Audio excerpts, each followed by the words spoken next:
ಓಂ ನಮಃ ಶಿವಾಯ.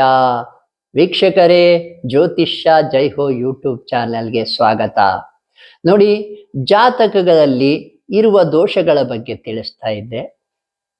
ಇವತ್ತು ಮತ್ತೊಂದು ವಿಷಯವನ್ನ ತಿಳಿಸ್ತೇನೆ.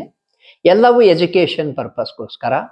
ಬಟ್ ನಿಮಗೆ ಅಥವಾ ನಿಮ್ಮ ಸಂಬಂಧಿಕರಿಗೆ, ನಿಮ್ಮ ಗೆಳೆಯರಿಗೆ, ನಿಮ್ಮ ಮನೆಯಲ್ಲಿ ಯಾರಿಗಾದ್ರೂ ಈ ತೊಂದರೆಗಳಿದ್ರೆ ನೋಡ್ಕೊಳ್ಳಿ. ಇದರ ಪರಿಹಾರ ಕೂಡ ತಿಳಿಸ್ತೇವೆ. ಏನಪ್ಪಾ ಅಂದ್ರೆ, ಇವತ್ತಿನ ವಿಷಯ, ರಾಹು ನೀಚನಾಗಿದ್ದಾಗ, ಧನುರ್ರಾಶಿಯಲ್ಲಿ ರಾಹು ಇದ್ರೆ ನೀಚನಾಗಿರ್ತಾನೆ.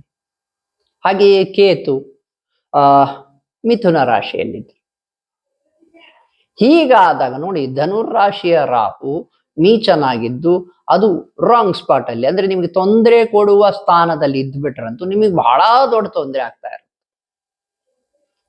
ಅದನ್ನ ಸರಿಪಡಿಸ್ಕೊಳ್ಳೋದು ಅಷ್ಟು ಸುಲಭದ ಮಾತಲ್ಲ.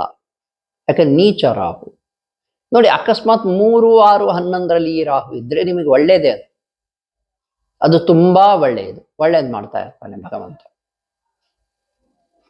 ಈ ರಾಹುವನ್ನು ಏನ್ ಮಾಡ್ಬೇಕಪ್ಪ? ಧನುರ್ರಾಶಿಯಲ್ಲಿ ರಾಹು ಇದ್ದಾನೆ ನೋಡಿ. ಧನುರ್ರಾಶಿ ಅಂದ್ರೆ ಗುರುವಿನ ಮನೆ, ಅಲ್ಲಿ ರಾಹು ಇದ್ರೆ.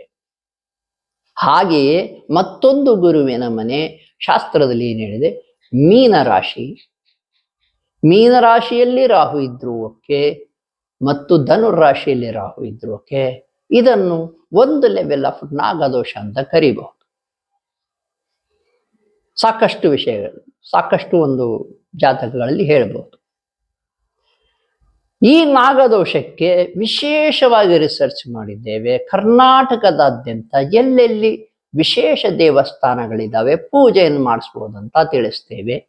ಮತ್ತು ನಾಗಮಂತ್ರಗಳು ಈ ಯೂಟ್ಯೂಬ್ ಚಾನಲ್ನಲ್ಲಿ ಒಂದು ವಿಡಿಯೋದಲ್ಲಿ ಬಿಟ್ಟಿದ್ದೇವೆ ನಾವು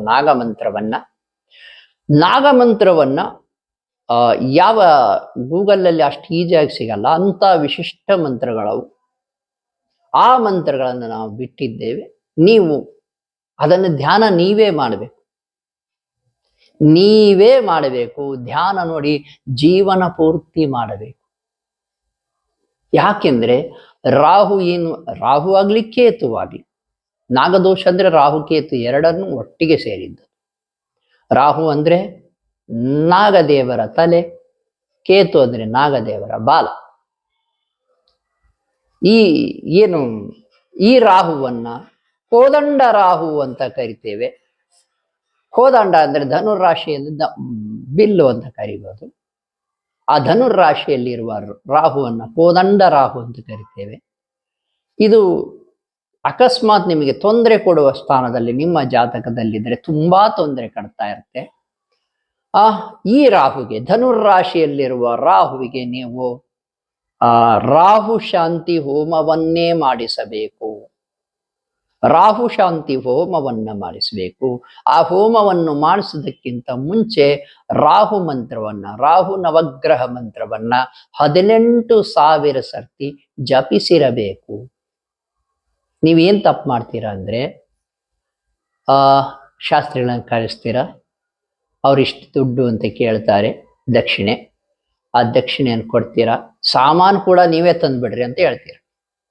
ನೀವೇನು ಎಫರ್ಟೇ ಹಾಕಲ್ಲ ನೋಡಿ. ಒಂದು ಪೂಜೆಯನ್ನು ಮಾಡಿಸುವಾಗ ಸಾಮಾನು, ಹೂವು, ಹಣ್ಣು ಏನು ನೀವು ಮಾಡಿರ್ತಾರೆ ಅವನ್ನಾದ್ರೂ ನೀವು ತರಲೇಬೇಕು. ಅವರು ಏನು ಪೂಜಾ ಅಂಗಡಿಯಿಂದ ತರ್ತಕ್ಕಂಥ ಸಾಮಾನುಗಳನ್ನು ತರಲೇಬೇಕಾದ್ರೆ ಅವರು. ಆದ್ರೆ ನೀವು ಹೂವು, ಬಿಲ್ವ ಪತ್ರೆ, ಹಣ್ಣು ಏನಿದೆ, ಯಾಕಂದ್ರೆ ನಿಮ್ಮ ಎಫರ್ಟ್ ಕೂಡ ಅದರಲ್ಲಿ ಇರಲೇಬೇಕು. ಎಲ್ಲವನ್ನು ಅವರೇ ಮಾಡೋದಲ್ಲ, ದುಡ್ಡಿನಿಂದಲೇ ಎಲ್ಲದು ಮಾಡೋದಲ್ಲ. ಈಗ ಶಾಸ್ತ್ರಿಗಳನ್ನ ಕರೆಸ್ತೀರಾ, ಇಷ್ಟು ದಕ್ಷಿಣೆ ಅಂತ ಕೊಡ್ತೀರಾ, ಇಷ್ಟು ಪೂಜೆಗೆ ಇಷ್ಟು ಖರ್ಚು ಅಂತ ಕೊಡ್ತೀರಾ, ಪೂಜೆ ಮಾಡ್ತಾರೆ ಓಕೆ. ಆದರೆ ನೀವೇನ್ ಮಾಡ್ಬೇಕಂದ್ರೆ, ನೀವು ಮಾಡೋ ತಪ್ಪು ಏನಪ್ಪಾ ಅಂದ್ರೆ, ಧ್ಯಾನ ಮಾಡಲ್ಲ.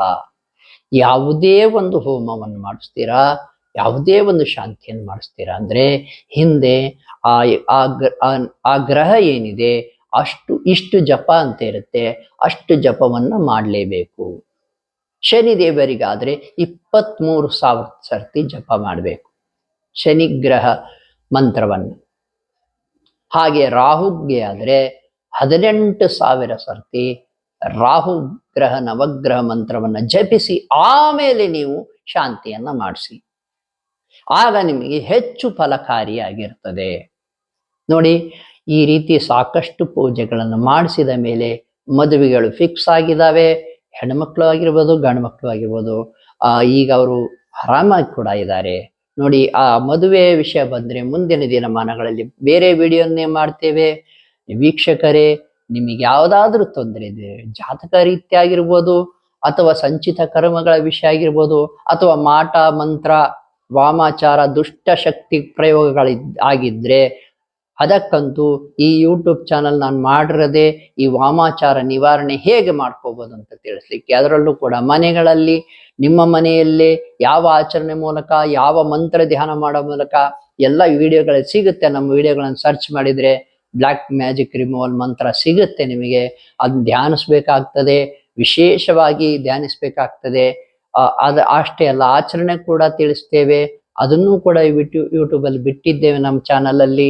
ಹಾಗೆ ಕೆಲವೊಂದಿಷ್ಟು ದೇವಸ್ಥಾನಗಳಿಗೆ ಹೋಗ್ಬಿಟ್ರೆ ಆ ಮಾಟ ಮಂತ್ರಗಳು ತಂತಾನೇ ಡೌನ್ ಆಗ್ತವೆ, ತಗ್ಗುತ್ತವೆ. ನಿಮಗೇನೇ ತೊಂದರೆ ಇದ್ರು ನಮಗೆ ಕರೆ ಮಾಡಬಹುದು, ನಾವು ಸಲಹೆ ನೀಡ್ತೇವೆ. ಶುಭವಾಗಲಿ.